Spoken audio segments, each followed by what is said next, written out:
Look, it's been a long-time dream of mine, actually, to bring global golf to the Asian market. I think this has been a sleeping giant for decades and decades, and I recognize it back in those days, right back in the 80s, to see where Hong Kong was to where it is today and where it's going to go into the future. Look, it's the epicenter, and it's the epicenter of Asia. And very few cities in the world can actually say that when you're the epicenter of a region of the globe. So for me to bring LIV to Hong Kong is extremely important on multiple fronts. I think it's going to reinvigorate Hong Kong to some degree, because when you look at Hong Kong and what the history has done with sport around here, we actually can take it to the next level. When you look into the future of what golf is going to happen, what's going to happen to golf in the Asian market, it's going to be ignited for the next 25 years, I truly believe.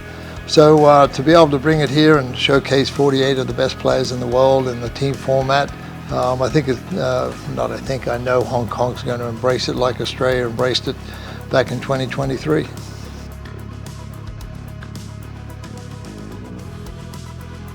Well, it's going to be enormous because it's a massive catch basin, right? When you think about other places around the world with that type of catch basin, you got to really stretch your mind to even come anywhere near close to it, right? You know, I probably think Bedminster in New York, New Jersey area, it doesn't have 90 million people.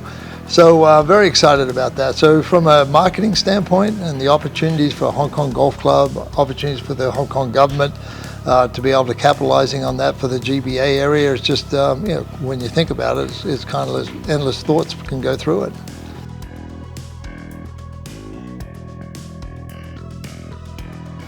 Energetic.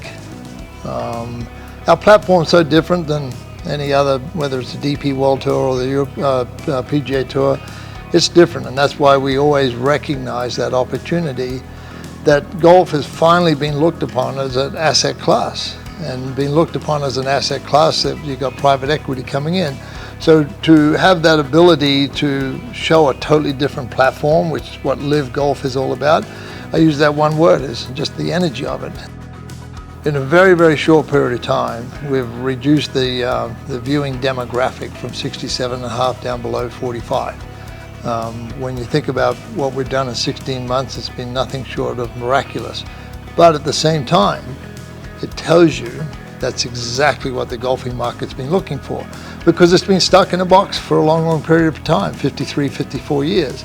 So what we did was just show to the fans and show to the players and show to potential stakeholders, right, that the opportunity is so vastly similar, but so vastly different. So when you come to a LIV event, it's golf but louder. It's a family affair. It's like bringing the age group down.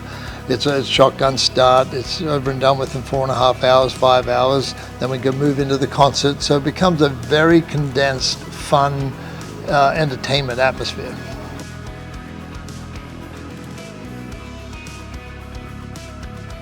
Well, you think about what we do just from a family aspect, right? You broaden the reach of the individual, right? When you're looking at a baby boomer coming in buying a ticket at 67.5, they come in, they watch the golf, and then they leave.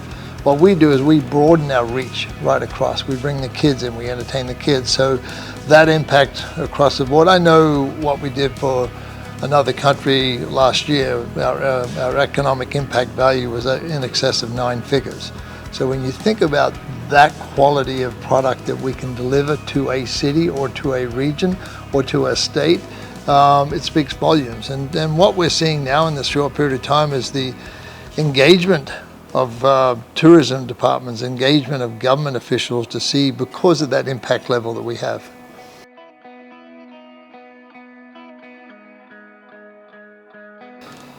%100%. Look, I've been a big staunch believer for most of my career as a professional golfer and as golf course designing around the world, is called golf diplomacy.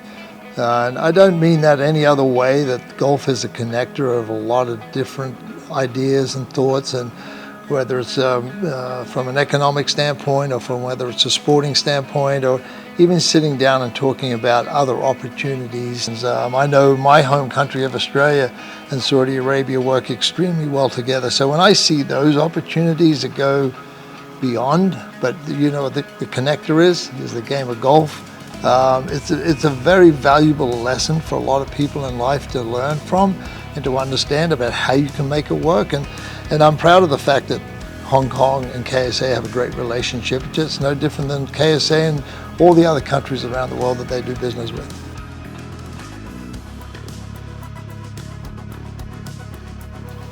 I'd have to say enormous. You know, when I look back at my playing career and some of the touch points or the markets that I opened up, like I was the first guy to do an exhibition match on mainland China in Xiamen, right? When you think about, oh my gosh, you were actually the key that opened the door into mainland China and the popularity of the game of golf, maybe to a very small degree, but you're part of it, right? No different than what I've seen in Mexico, being involved down there, into Central America, or no different than what I've seen in Vietnam just recently in the last 12 years, the impact that my golf course design business has had there. No different than most of the countries we go to. And again, it's that golf diplomacy deal. Golf is a segue, not just to the game of golf, but it's a segue to economics and hospitality and to employment and to F&B, to entertainment, to a plethora of different job opportunities for the locals in the area that we come to look into the future. Say you can have this access to learn something different, not just hitting the golf ball from point A to point B, but golf gives you this opportunity to have a very broad spectrum and outlook on life.